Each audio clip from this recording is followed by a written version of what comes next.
Imagine getting punched in the gut. Now multiply that by 5.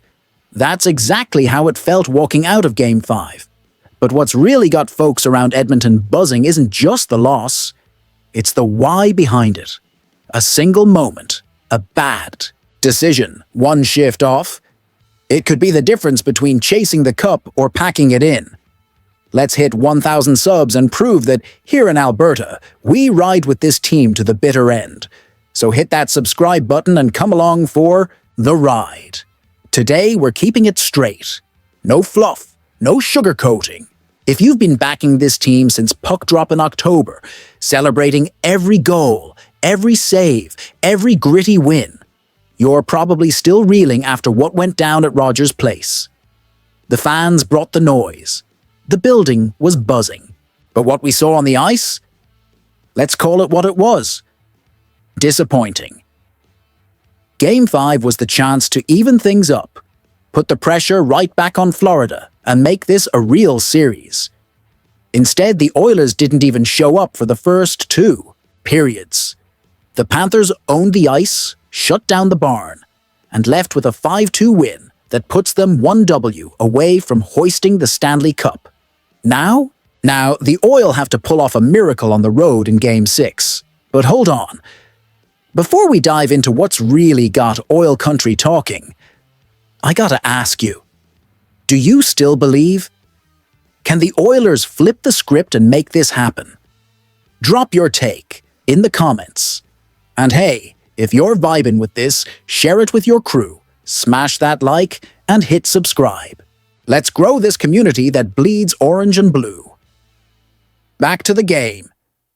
Florida struck first again, and the same old issue reared its head. Defensive breakdowns. Ekholm bit too hard, Wallman flubbed an easy pass, and Marchand made us pay. Pickard? He barely got a look at some of those shots. The second period? Just more of the same. Before we could blink, it was 3-0. Only then did the Oilers start to show a pulse. McDavid finally buried his first of the finals. And man, what a beauty. But just when the barn started to believe again, bam, another mistake, and Florida answered right back. 4-1. Perry got one late, but it was too little. Too late. And to top it off, we gave up an empty netter too. Here's the real gut punch. The power play. Absolutely toothless. No urgency. No spark. Meanwhile, Florida's man advantage is cold-blooded. Be honest, is our special teams play straight up sinking this team? Because it's starting to feel like all that offensive firepower is being wasted. Ekholm, one of our anchors on the blue line, had a rough night, and Pickard. Maybe it's time to give Skinner the crease again in Game 6. The stats don't lie. 4 goals on 18 shots. That won't cut it. And we all know it's not just the goalie.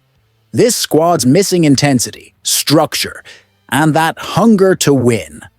So I'll ask it plain. Do you believe this team's got another miracle in them like last year? Can they force a Game 7?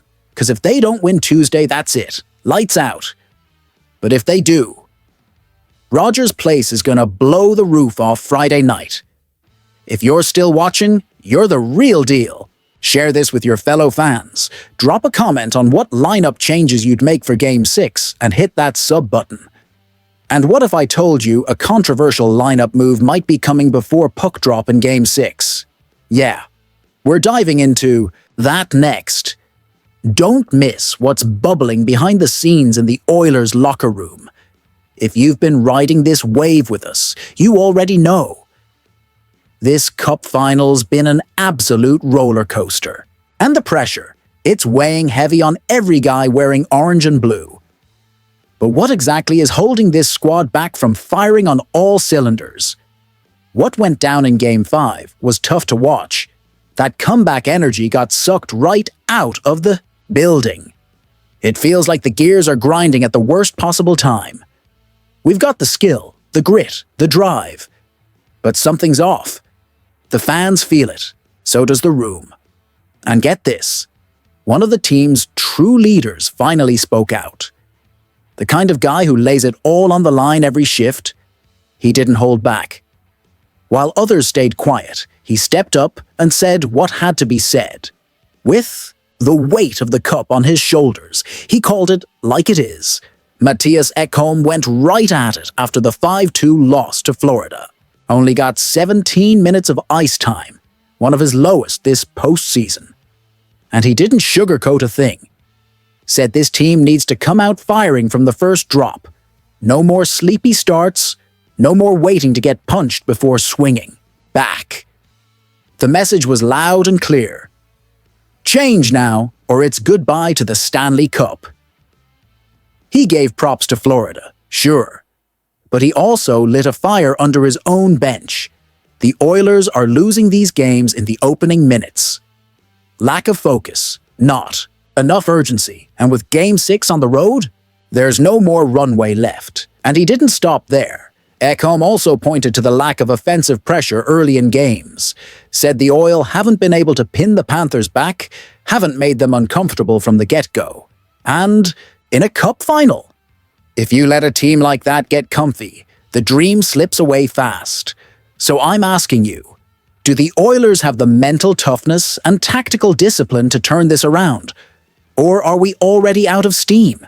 Hit the comments, because your voice matters here. A veteran Oiler may have played his last game.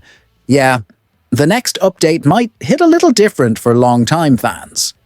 Lately, there's been some serious chatter circling around a veteran blue liner.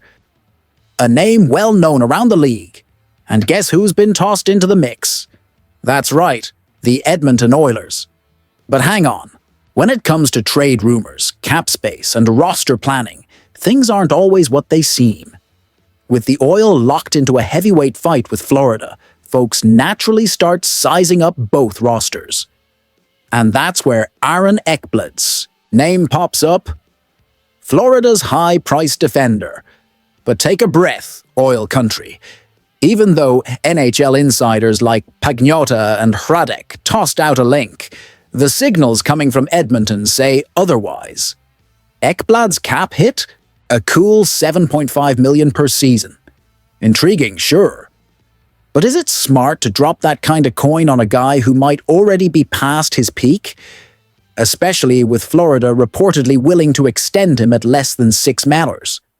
The value just isn't there for our Edmonton right now. Let's call it straight. Throwing $7 million at a D-man who might be riding the coattails of Forsling? Doesn't feel like the kind of gamble Jeff Jackson and Stan Bowman are itching to make. The Oilers need players who elevate the room, not ones who need a lift to stay relevant. And this is where fans need the full picture. Signing Ekblad wouldn't just be risky. It would squeeze the team's already tight financial future. Big extensions are looming. McDavid and Bouchard won't come cheap. One bad contract could throw a wrench into the whole blueprint.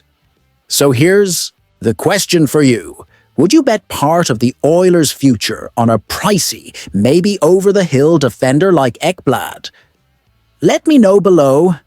Is it worth the gamble, or is it smarter to go after steady, cap-friendly options?